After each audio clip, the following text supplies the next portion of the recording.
right, and we are live.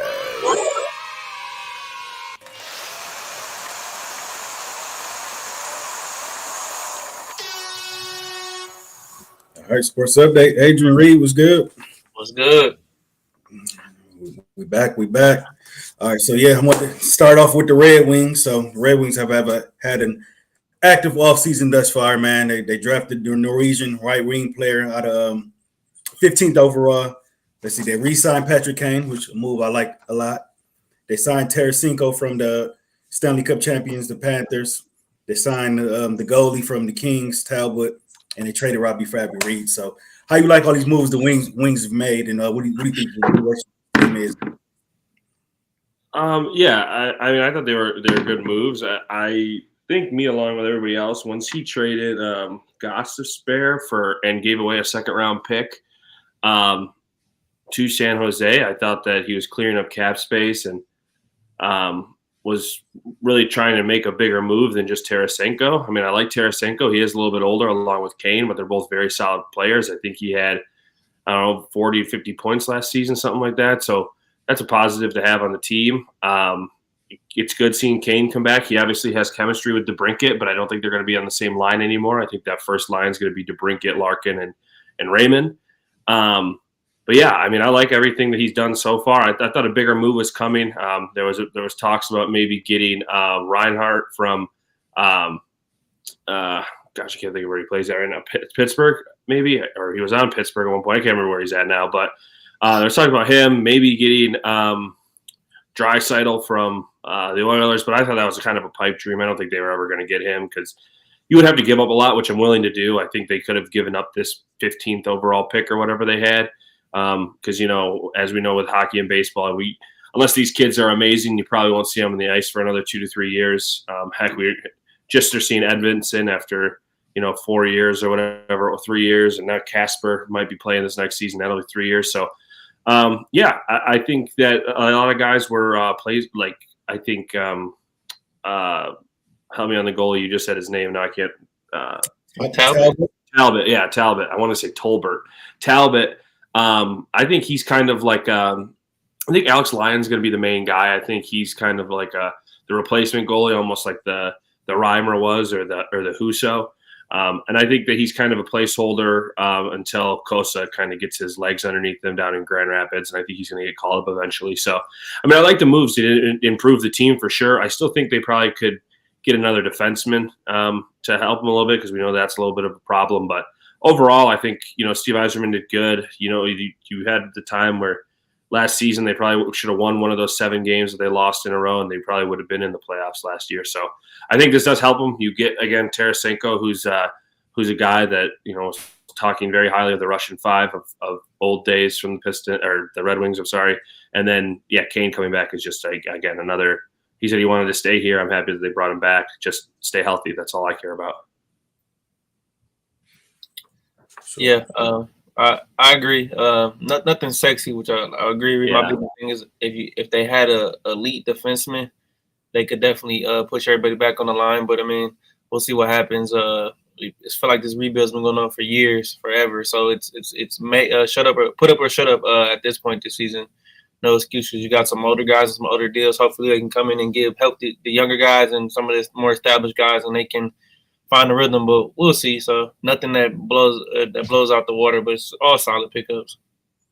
I will say one thing before you go to Raj. I kind of wish I don't know if he had a no trade clause to the Red Wings, but I kind of wish that they would have made a move after Linus Ullmark, who was one of the goalies that was in Boston, and they were really willing to get rid of him. I think they got rid of him for not crazy amount, and I know that he has to obviously be get a contract soon, but I think when it comes down to it, and if they are good enough, they do make it to the playoffs. Unless Kosa is this this generational guy when he comes up, you really need a goalie. I mean, look at how much Bobrovsky helped Florida, and how much like a guy in the past for Tampa. I can't remember their goalie now off the top of my head, but all the goalies are always a big thing that you need in the playoffs. So will Lyon or Talbot maybe maybe help out, sure, but I don't know if those guys, if you do make it to the playoffs, are going to help you, get out of round one. Yeah.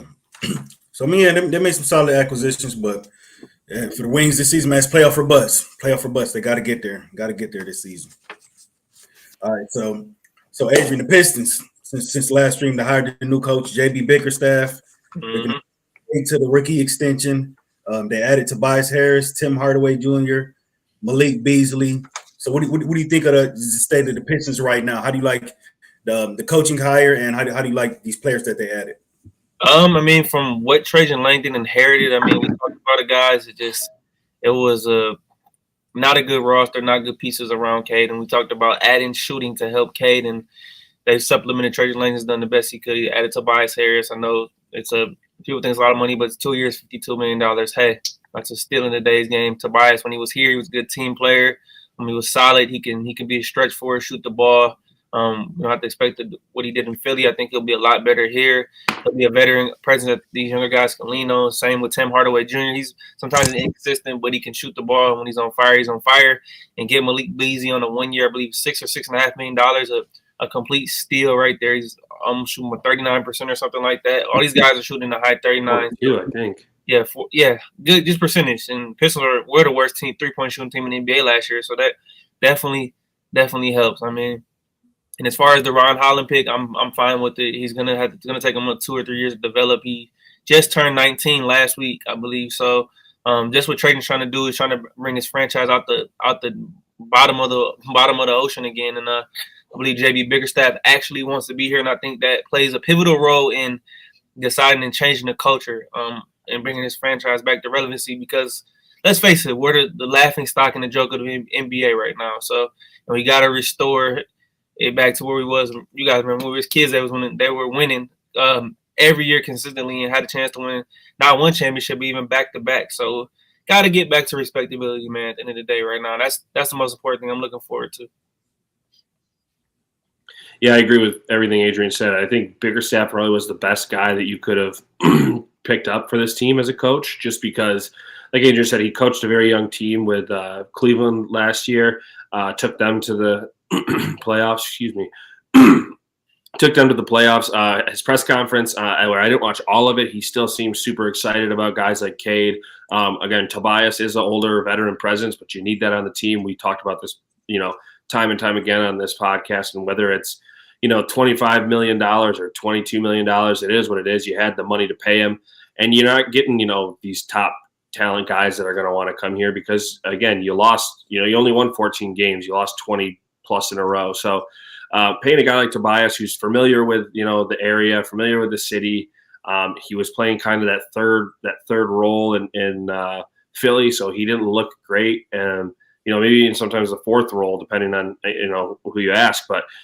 I think when it comes here with Cade, I mean, he can shoot, he can play the 4, which we've never had really while Cade's been here.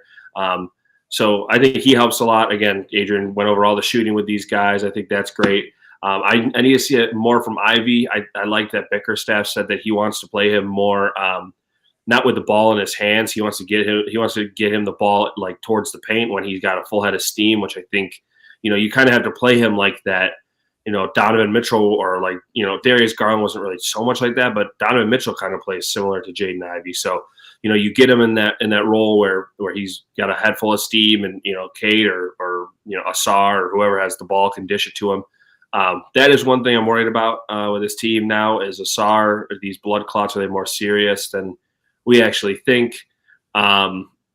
Because he's not on the summer league roster when I think he should be.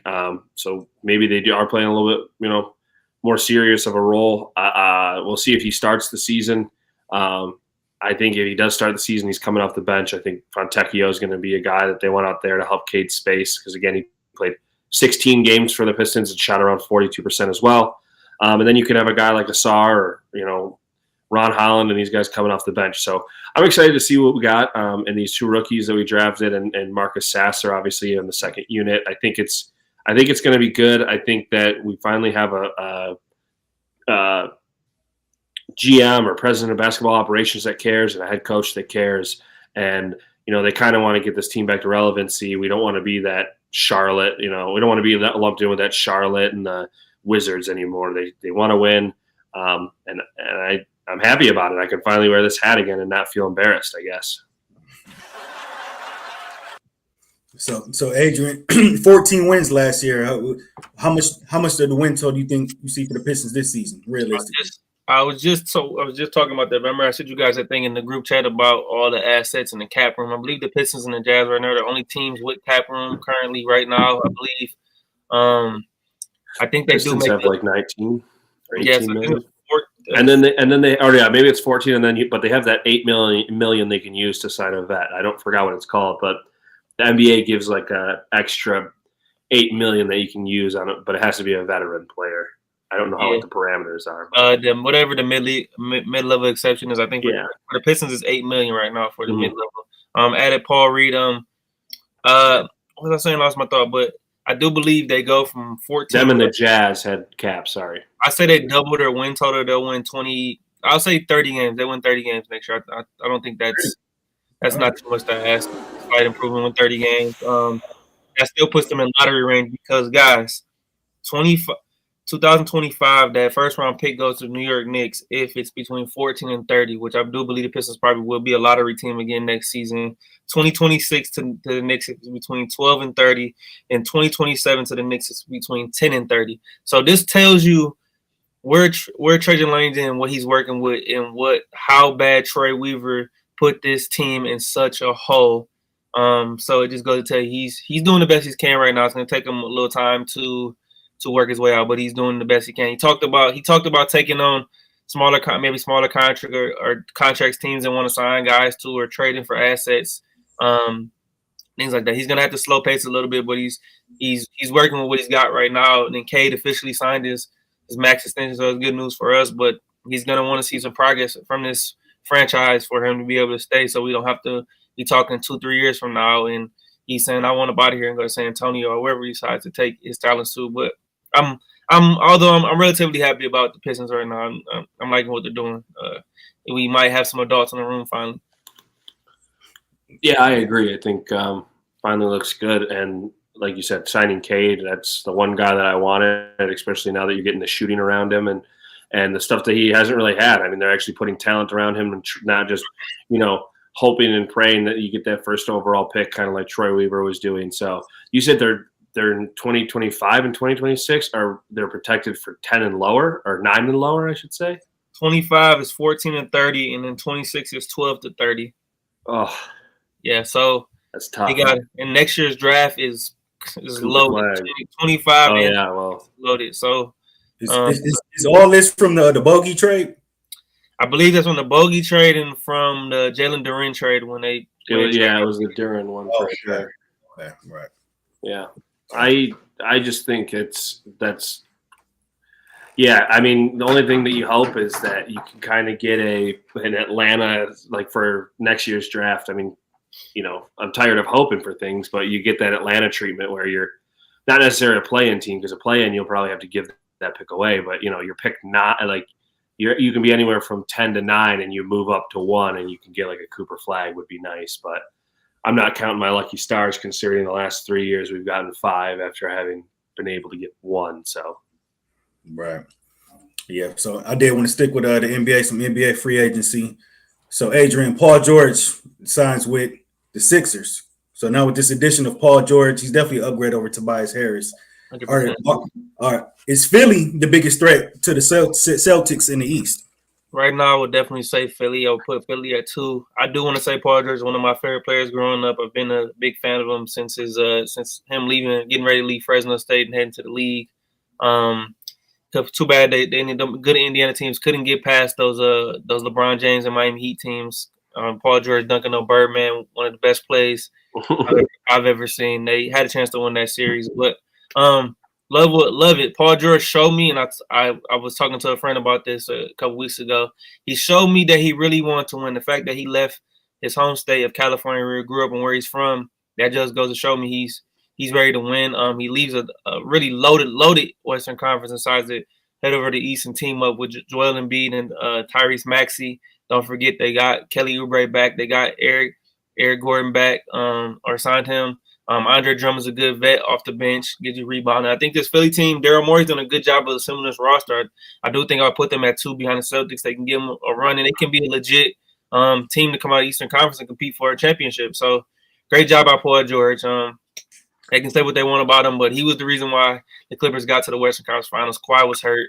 He's been hurt every year. Even got removed from the Olympic team. Said they're concerned about his knee, but that's a different conversation for a different day. But I like what Philly's doing, and I like the move Paul George made. He decided to be comfortable being uncomfortable, man, and it's going to be fun to watch. Yeah, I mean, I obviously think it's a good move for Philly. I won't say that it's a bad move because Paul George is one of the top guys in the league, even though he's 32 or whatever he may be. I don't know. The Knicks are still a scary team with that Villanova chemistry now, and I think that has a lot to play into it. You can have as many stars as you want. They showed you they showed you multiple different places. I mean, Phoenix, they don't have a bench to back it up. I know Philly probably has a little bit better bench than Phoenix does, but like Phoenix, they showed you that they can't back it up with 3 All-Stars. Obviously, the Clippers couldn't do it with Harden, Russ. We know that story. It's just there's a lot of times where guys don't really work together, and I mean, frankly, Paul George hasn't been the healthiest guy his whole career either. He's been healthier lately, but he also can be prone to injuries, and we know Embiid can be prone to injuries. So I don't know if they're the biggest threat. I'm still going to stick with the Knicks just because Knicks can be prone to injury too. We saw Randall get hurt, but that's more or less I think a Thibodeau problem than a player problem. I think it's Thibodeau playing them 40 plus minutes a game. But yeah, I still think the Knicks are probably a bigger threat than Philly. Okay.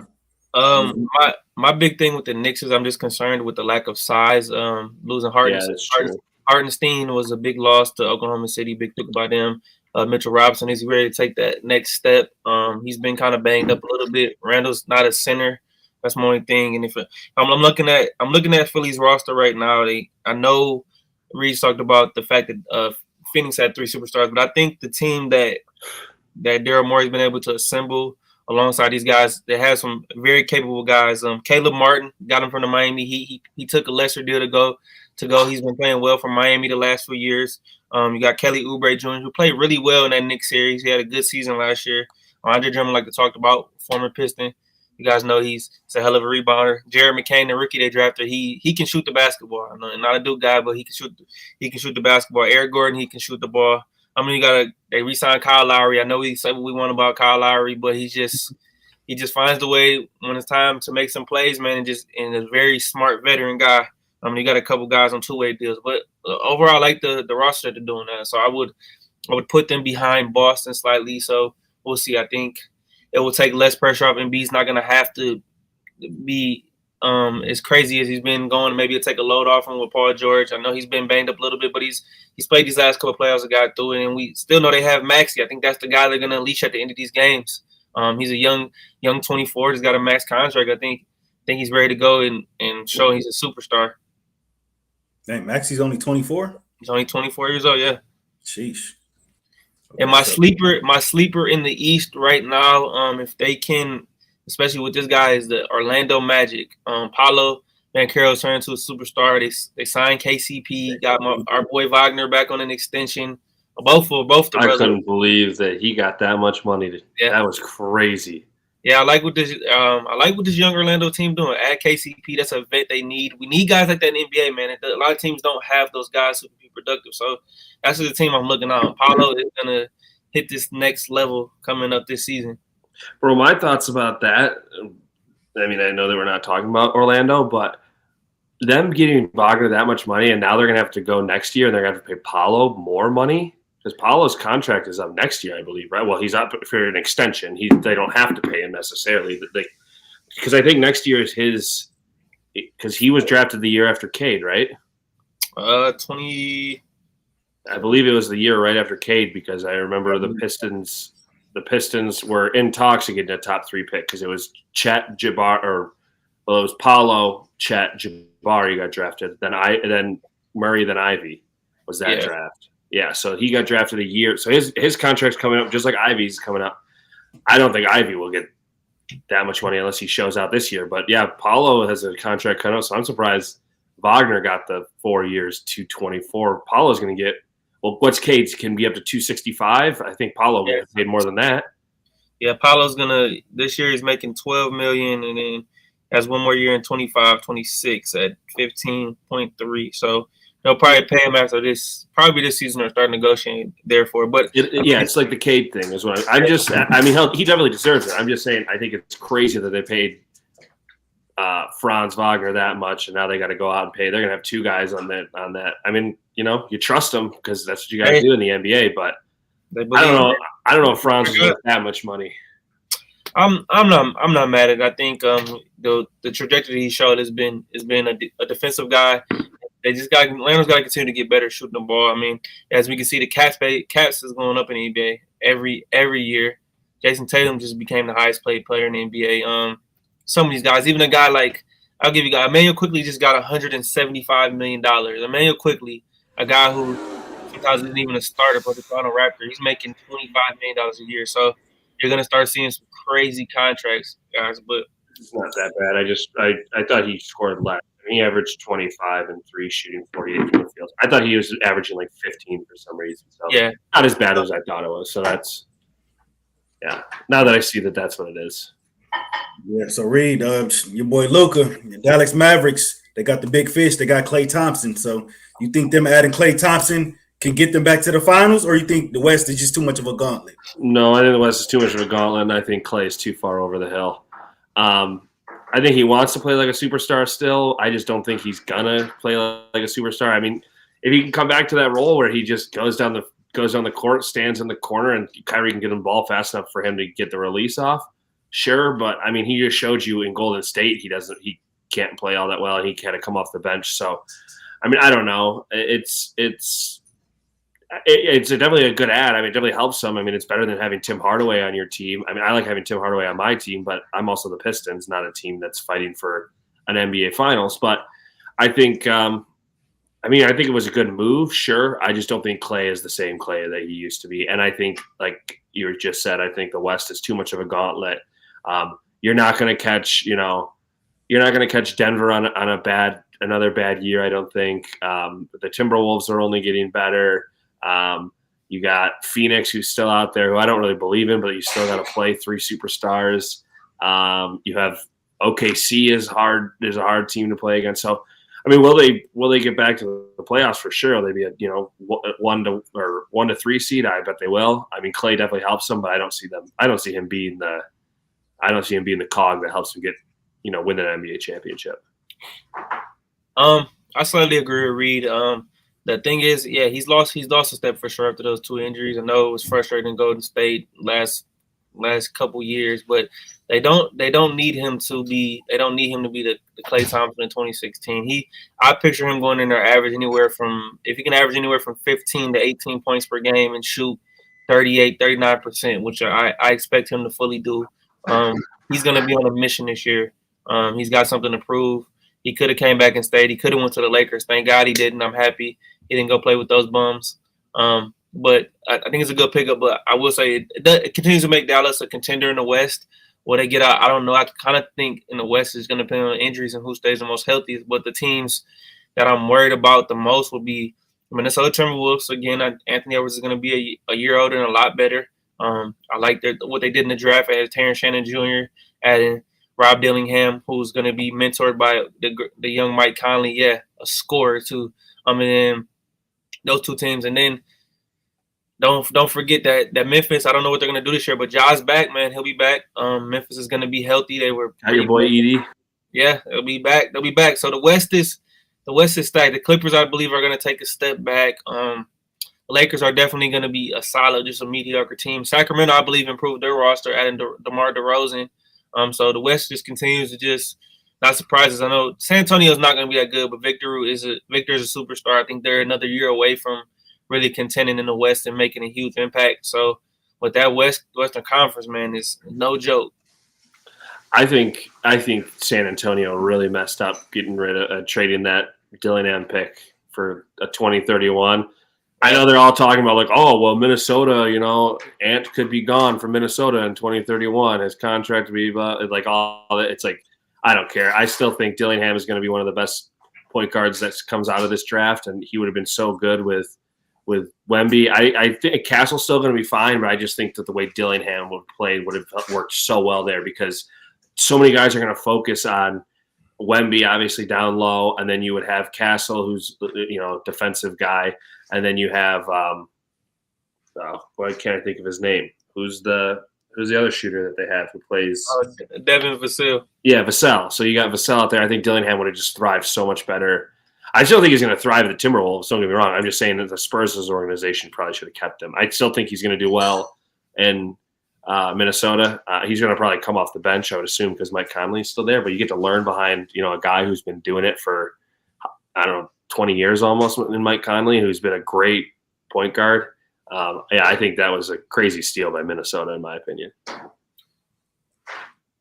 Absolutely. All right. Sticking with basketball, the USA men's basketball team, they played Canada yesterday, exhibition game. I felt as though they started off a little slow, but you could tell they don't really have their full chemistry. I think once this team gets clicking, once they fully get the camaraderie going, I think they're going to be pretty much untouchable. So Adrian, is it gold or bust for this USA men's basketball team? It's always gold or bust, man. It's their second unit is full of superstars. They had Anthony Davis and Ant-Man out there last night in the second unit. They both played phenomenal.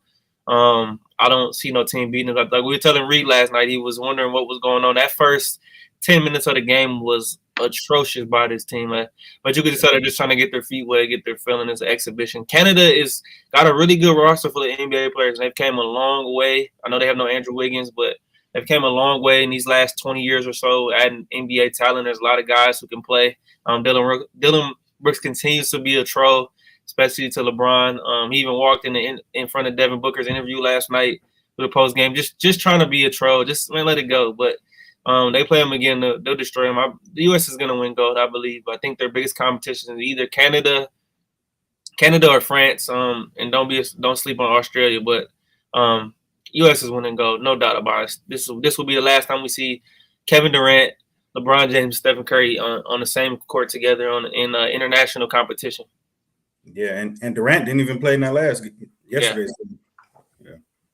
Yeah, I was in bed by that time. I was wiped out. Late game. Yeah, I was wiped out. And once you guys told me it was exhibition, I said, I'll just catch the highlights tomorrow. So I wasn't too worried about it. But yeah, as Adrian said perfectly, it's gold or bust every year for this team. I mean, you're known as having the best athletes for this sport in the world. I mean, granted, now the rest of the world is kind of coming in and taking over the league. That's almost been the talk of the town, whether it's a Gilbert Arenas or a Kendrick Perkins or a few other analysts that are out there talking about it. Yeah, that's kind of the talk of the town with what's going on in the NBA. You got a lot of guys overseas taking over, and your Lukas and your Jokers. You got Giannis. So yeah, I think gold or bust. But yeah, this is they keep making the jokes. This is like the Avengers of basketball. They're here to win it all. I always think it's funny how people talk about the Germany game and the FIBA World Cup or whatever it was for basketball. I was like, this roster is like a billion times better than that FIBA roster was. So I think it's just I think they honestly should beat every team by like 20 plus points every game. It's ridiculous that the lineups that you can just throw together for this team. So yeah, I mean, like Adrian said, you have France with the two big guys down low, but at that point you can throw Embiid and AD out there, or you can put Kevin Durant out there. He's a longer guy, and he get Gobert we saw get cooked by the 12th man and on the Mavs bench. So he's definitely getting cooked by the 12th man on this bench. You got Halliburton throwing dimes, and Steph. The 3-point line shorter, not like that even matters to him considering he hits every shot half court. So yeah, it's definitely gold or bust, and I'm excited to watch it once it happens. Once the real games come on, I'll definitely stay up for them. Yeah, I think this is an important Olympics for them, just to establish your global dominance and let them know that you're still the best. Because I know a lot of the other countries feel as though they're catching up; they're not too far behind. But I think this would be a good Olympics to show, like, nah, we still got it. We're still the cream of the crop. Because that Canada team yesterday, I think they had like 10 players on it that's in the NBA right now. So I think they have the second most on their roster for players in the NBA.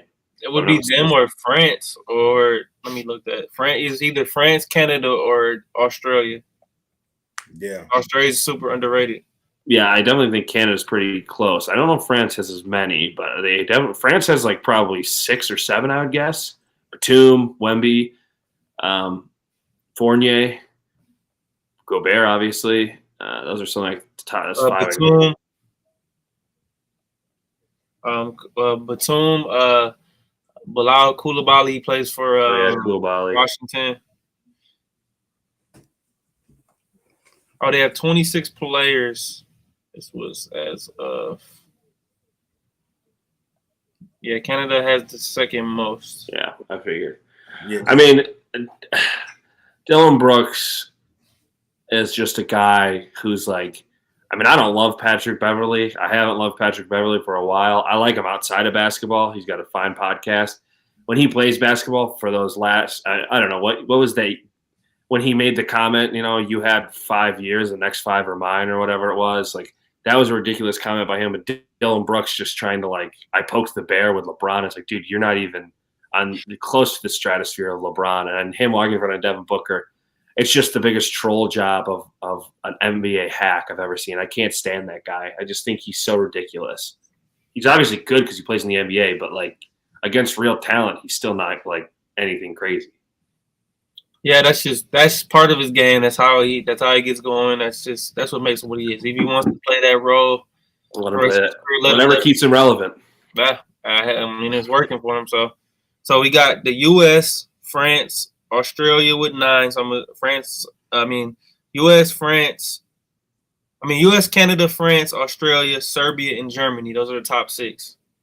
Yeah, Serbia's got more. Huh? I would have thought that Germany would have had more than Germany has 6. This was as of the start of this past season, so it's probably going to change a little bit before the season starts. But Germany has 6, Serbia has 7, Australia had 9, and I think Canada had 9 or 10. So yeah, Germany. I know they got these the Wagner brothers over there. And Schroeder, isn't he still playing? And they're counting, and this article is counting. It says there's 15 players from Africa, so that's all over the country. So I guess I'm not going to pick an entire country. So, but they had 15. I mean, Adrian said it perfectly, and my other friend said it. It's like it is gold or bust too, because it's like LeBron. Well, I actually don't want to count him out. He might be playing in the next Olympic. Who knows? No, he's not playing. Oh, well. But I mean, this might be the last Olympics where you see Kevin Durant, Steph Curry, LeBron, potentially Embiid. If he gets a bad injury and he doesn't want to play, he's 30. You got to think the next Olympics is going to be 4 years from now. So, it's crazy to think. I mean, you'll see your Halliburton. Is Paulo technically? Does he claim American citizenship, or does he? Yeah, he does. I think his dad's Italian. Italian, yeah. So he might be able to be on the Italian squad if he wanted to. He'll probably play for the U.S. His mom. Him and Fontecchio could kill it. Yeah, I mean, he'll be. Jason Tatum will be 30 for the next Olympics. Maybe still young. Jaylen Brown could probably play. Maybe we'll get Ja in there. And will be 26, so he'll be right in the middle of his prime. You hope Cade might be there. Yeah, I think he could have 22. He could have probably played if he wanted to, but I think he just is focusing on other stuff right now. But that's what happened with the FIBA. He could have played in the FIBA, but he decided to wait until he decided not to. Yeah, even the kid from Duke, he'd probably be there. What's his name again? Cooper Flag. I'm gonna hold the horses on there. We'll see with Cooper Flag. We'll see. I don't know. After watching that scrimmage, I'm not calling him Wemby, but I'm not. Yeah, no, I've been watching him since in high school. He's good, but let's just it's a scrimmage. So I think Adrian has a little bit of hesitation because he chose Duke over North Carolina, but I'm just gonna make this. He's a Duke guy. That's a Duke guy. That's a Duke guy all the way. So that's like I'm impressed with these next couple of classes coming into college, and these 25 class and the 26 class. There's some kids who have very high potential. coming in. You got the Boozer twins, Carlos Boozer's sons, Cameron Boozer's legit guy, a kid by the name of Tyron Stokes. In 20, WS 127. You got Carmelo Anthony's son is supposed to be Yeah. in the next 2 years, right? Yeah, he'll be 28, I believe, or 20. Yeah, 28 because he's 27. Right? Is he Bryce's class? He's a senior that's coming up this year. So yeah. Okay. And then you got another guy named AJ DeBosta. He reclassified. He was supposed to be in the 2026 class, but he moved up. So there's some good talent, you guys. I think that if the U.S. does this right, they can kind of put this narrative away, man, and show them that we got the best basketball talent in the world. Okay, so yeah. Last thing on the USA men's basketball team, Reid, what do you think about Kawhi stepping away from the team? I definitely think people expected it, considering before he even announced him playing on the team, it was up in the air whether he was going to play or not. We all know, as much as I love Kawhi and I'll give him his flowers, you got to admit that he does get hurt a lot, and he's, resting that knee for next year. Whether this is going to help him save it for the Clippers or not, I don't know. But I think you halfway expected it. Now, did you expect Derek White to take the spot of Kawhi over Jaylen Brown or, plenty of other guys that probably could have been on the I think Apollo probably could have even been put on there because – you might have wanted that height. You replaced a wing with a guard. So, not saying Derek White's bad, but I don't know. There was a lot of guys, and even Jaylen Brown, his teammate, thought it was a little bizarre that he got picked over him. So, no, I think you expected him not to play, to be honest with you. And, I don't know. I think Derek White was an odd pick, but hey, 3 Celtics on the Olympic team's kind of cool, I guess. Yeah, when I seen it, I really wasn't surprised. I'm surprised it didn't happen faster. I guess there was word about Grant Hill and some of the staff had concerns over Kawhi's knee when he was working out. Maybe Steve Ballmer and Ty Lue said no, they want to get him ready for next season because the Clippers are in flux right now. They added some guys, but it's just the story of Kawhi's career towards the back half after he's won that championship with Toronto. It's just knee. Well, Ty Lue's on this Olympic staff, right? Yeah. So maybe he was. Yeah. So he probably was like, let's not risk it. He knows Kawhi better than anybody. He's coached him for 4 or 5 years now. So go ahead, Kawhi, step away, get some rest. But it will be the story of the rest of his career. Can Kawhi stay healthy? Maybe that's one of the reasons PG decided to leave because he just knows when it comes down to the playoffs, you got to have both your horses to be ready to go. But it's sad because we're gonna look back on the back end of Kawhi's career and realize hey, we don't really know how good he could have been because those knees can't be healthy. So no surprise. It's just funny seeing all the memes and stuff about it. But Derek White, it was a little surprising that they didn't give it to Jaylen Brown, but Kyrie, Paul George. Yeah, maybe they asked some of those. Maybe they asked some of those guys, and some of the guys are just like, nah, I'm just gonna enjoy my summer. So you never know. But his team's loaded. So Derek White fits this personality. He's the record defender. He'll play perfect in FIBA because they let you play and let you be really physical. Absolutely. All right. So we'll stay tuned for the next game. I'm not sure when their next game is, but I believe it's Monday. Monday. Okay. Is that still the next exhibition? Still an exhibition? Yeah. They got a couple more. They're flying to, I believe it was Dubai. They got 2 exhibition games in Dubai, and then they travel to. Let's see. They travel to. Soon they'll go to Paris after that. Yeah. Okay. All right. Cool. Well, we'll stay tuned for that. Hopefully they bring that gold home. All right. So just wanted to close it out with the Tigers, man. So the Tigers hot right now. They swept the Reds. They won 3 or 4 against the Guardians. They won 6 of their last 7 games, Reid. So where you at with this Tigers team, and are you buying into this, or are you still not sold? I think they won 10 of the last 12. The bats are getting hot. I made the joke today. Are the Tigers getting hot at the right point? It's definitely possible. I think it was funny. One of the stats was I think you just said the 6 of 7. They're 6 of 7, or no, sorry, they're 6 of 8. And the only reason that they've lost the 2 was on Maeda starts. So I thought that was pretty funny. We all know how bad he is, and I hate ripping on people for playing a professional sport. But when you're bad at your job, you're bad at your job. So buy it into the hype. I don't know. I got to see what happens with this with this All-Star break, and I still think as much as I love Flaherty, he did come out and he played well today. And Urshela also played really well. I think guys like that though, your bats are getting hot. Keeps hitting. Riley Green's hitting. Malloy had a home run to bring him into 7, tie at 7-7. They ended up losing in extras against the Guardians, but I mean his bat's getting well.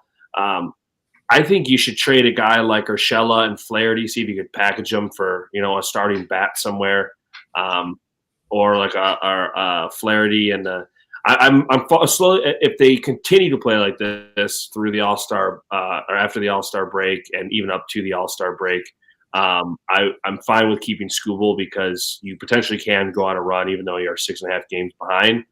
There's still a lot of baseball playing. You still have the second half of the season, so you can get a bat and replace. Obviously I'd hate to see Flaherty go, but you still got a lot of good pitching. So am I buying into it totally? No, I'm still a little hesitant because it's the situation where they could just be fooling you and just have a small hot streak. I know Pittsburgh did that a few years back and they ended up still being terrible. So yeah, I mean I'm not fully buying into it. I still think you should be buyers and sellers at the deadline. And I was talking to my other buddies about it today. I don't know why, because their catchers aren't great. Obviously, Jake Rogers they like because he's good with pitchers and he knows how to command, strike zone. I don't know why Dylan Dingler, who's their 13th rated prospect, who's hitting like 280 something in AAA. He's got 11 home runs, 55 RBIs with like an 895 OPS. How he's still not been called up to be on this team. I would even try to get him at first base because I just looked at Torque today too. I think the Torque experiment is over. I think you got to somehow get rid of Torque. He can't in AAA, dude. He has 5 home runs, 11 RBIs. He's batting .250 and he has a 796 OPS in AAA. So I'm kind of giving up on Torque at this point. But to the original question, sorry I went out about it. But to the original question, I'm not fully sold on him, but I do have a small glimmer of hope. Very cool. Shout out Gabe in the building. Say what's up, boys. Sorry I'm late. Appreciate the tune in, Gabe. To piggyback off what Reid said, he's hopeful. I'm not hopeful at all. If anything, this team has showed you is nothing but inconsistency. And right now, baseball, like we said, is a very long season, 162 games. You can win 8 out of 9, 10 out of 12. I believe this is they won 3 out of 4, correct, in this series. 24 runs. I didn't think I would see that kind of power from them. And then that one game they won was 1-0. I don't know how. I know my 8 of his starts they've lost. So it's crazy. But Riley Green is getting hot right now. Cole keeps hitting the ball. Hopefully he can last. I mean, and that can show you some positivity for next season. But right now, how I'm looking at it is you gotta seal off some of your pieces right now. 6.5 games out the wild card. You still have Tampa ahead of you. Houston has played so much better this last month or so.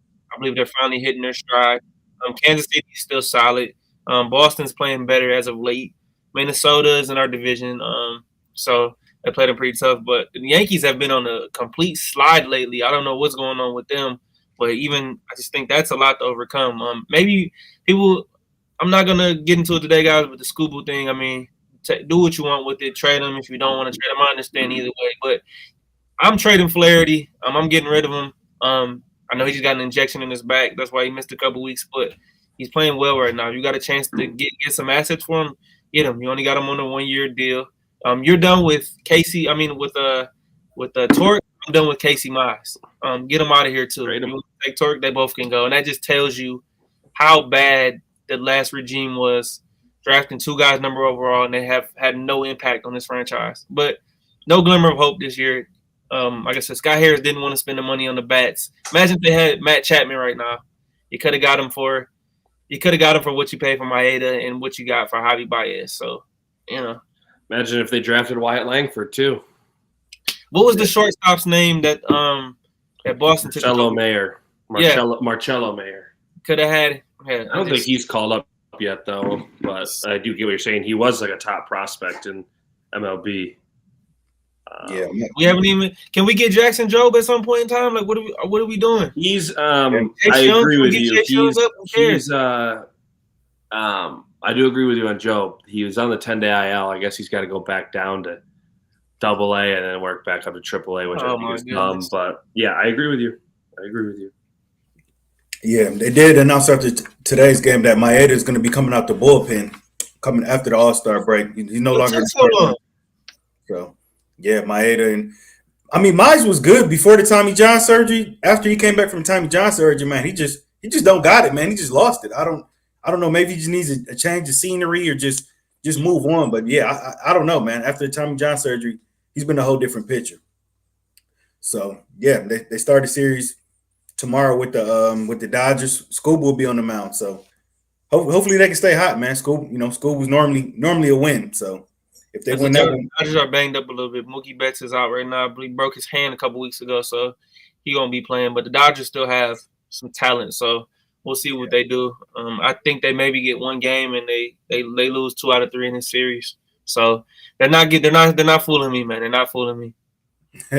Yeah, and the Dodgers did put Glasnow on the 10-day DL, so luckily we don't got to see him. He definitely one of the top pitchers in the NL for sure.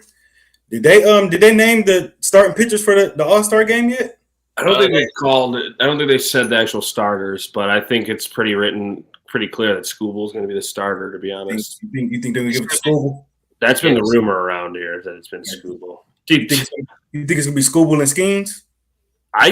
No, I don't think I didn't think it was going to be Skeens at first, and then he went out and just threw 11 Ks tonight. So I don't know. It might be him, but that's what we thought. That's what we expected. Casey Mize was going to be in this, and from what Skeens is little to the hype. That's a guy who I've seen get drafted and come into the majors and very quickly and make a immediate impact and just be a stud. Who did we take? Who did we take right ahead of Marcelo Mayer that year? I believe it was a pitcher. Was it Job? Was that the Job year? I think it was the Job year. Marcelo Mayer is still down in Double-A for the not the Celtics, the Red Sox. Yeah. But he's for a shortstop, he's batting .301, 7 home runs, 36 RBIs, 13 stolen bases with an 837 OPS. So still pretty darn good. I'm looking up Casey Mize's things right here. I did not know me and Casey Mize have the same birthday. My goodness. Now you got to be your favorite player. But real quick, guys, the draft, MLB draft is Sunday. Yeah, and the Tigers have picked like 11 or something. They're not getting anybody. They're not getting anybody good. And no, I didn't even know what to do with it. I mean, there's guys on their farm system has guys that probably should be up. I mean, it's 7 right-handed pitchers that are projected to get called up. I mean, they paid this McGonigal kid who's now, he's in Single-A. He's in Lakeland. He's not even anywhere close to getting called up. You got Job, obviously, who's now saying 2025. You have Ty Madden, who's not getting a call up. He's in Toledo. He's pitching a 6.82 ERA right now with a 1.4 win loss. They called up Montero, who's played okay. I mean, he's got a 4.6 ERA here right now, but I don't know. You're just letting all these guys sit. This Ho Yu Lee, he's second base. You're not going to replace Colt Keith with him. Jace Young is another prospect that you drafted. He is hitting AAA 263. He's got 65 hits, 12 home runs, 44 RBIs. But he's second/third base. He doesn't have a position. Scott Harris said, we're not going to call these young guys up and take away positions from veterans. So I just don't even know. You have a good farm. You're going to talk about how good your farm system is, but you don't want to replace the veterans that are on your team. So it's just that's one thing that keeps me from having hope. Sorry about the small rant there, but yeah. 2021 draft. The top first 4 picks: Henry Davis, catcher from the Pirates; Jack Leiter for the Rangers; Jackson Jobe, 3 for the Tigers; and 4 Marcelo Mayer for the Boston Red Sox. Mm-hmm. Which is crazy to think because I don't think any of those other than Leiter might be the only person that's up or has been called up. I don't think anybody else is. I mean, Henry Davis might have played a little bit for the Pirates. Another good thing about it, though, too, about this last draft is people were saying, you either go Wyatt Langford or Dylan Cruz, and Dylan Cruz is having a tough time playing right now, and lower. I think he plays AAA ball, but he's for Washington. He's doing this Rising Stars game for the MLB All-Star game. So is Max Clark. He needs to be called up to AA already. He's batting .285, 76 hits. He only has 6 home runs, but he's got 57 RBIs. So he should definitely be called up to AA soon. But yeah, Wyatt Langford, is a guy that you could have had, and he'd have been your starting left fielder. And he's batting like .250, got a few home runs, a few RBIs, and he's batting at like an 800 plus OPS. So it's just tough. Yeah, it's very frustrating when we see how many years we wasted. We're in the second stage, a second rebuild in as many years. So just think about it. The Lions are the only team in this city, and besides my Michigan Wolverines, who gave us a national championship, only teams in this city who have given us hope as of late. So it's a great sports town. I think these GMs need to realize, like, hey, get your act together and put a winning product on the court that we can appreciate. Because when our teams are good, we appreciate them and we show them love. But stop trying to sell us garbage and think we're going to accept that. So I can't wait for these Lions to start. Yeah, Lions won the same amount of games as the Pistons did last season, 14. That's sad. I was just had this game on in the background. The Sky was playing the Liberty. Is that New York's team? Yeah. They were playing, and the Sky was up 53-52. I think at the start of the fourth quarter, or start of the half, and the Liberty came back and won 91-73. Holy smokes! You can just tell these WNBA vets are just so good compared to a team like Chicago or Indiana or DC, who just have rookies and unproven players. How much better these teams can be.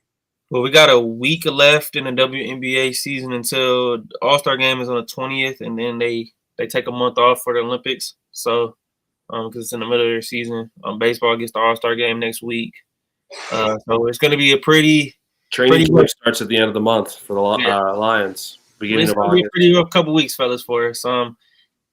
We do get college football, a video game dropping on Monday if you pre-ordered it, which I did. So we're bringing some very, very interesting takes to the chat on it, and bring you guys my thoughts on it in the next couple weeks. I'm excited. I already been seeing people streaming, so I'm looking forward to it, man. I'm very excited. Gets us one step closer to the season. Okay, so you a PlayStation or Xbox guy? PlayStation, baby.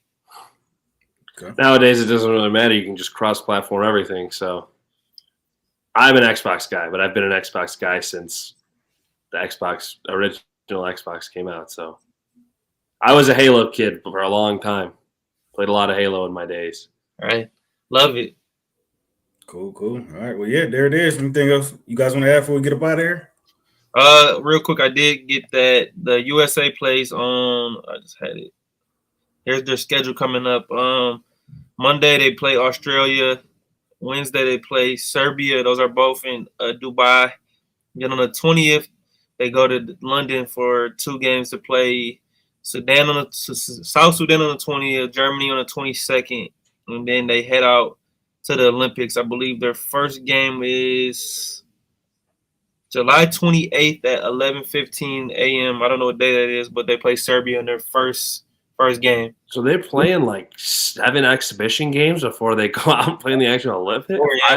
That's crazy to me. That's a lot wild. of travel. Yeah, that's why they're just going to have fun with an experiment these couple games. So I'll watch it. But if they do an exhibition and they just mess around and they end up losing, everybody's gonna be like, "Oh, is this a threat to that?" And it's gonna be like, "Oh gosh, be quiet." They're playing exhibitions. The one thing I'll add before we go is, if you're not nerds and freaks like me and Adrian and a little bit of Raaj, there's the Pistons Summer League starts on Saturday, so you can watch some of the rookies play if you're invested in this team. I know it's tough. Who do they play Saturday? Philly, right? Yeah, I believe it's Philly. Okay. Yeah, I'll check that out for sure.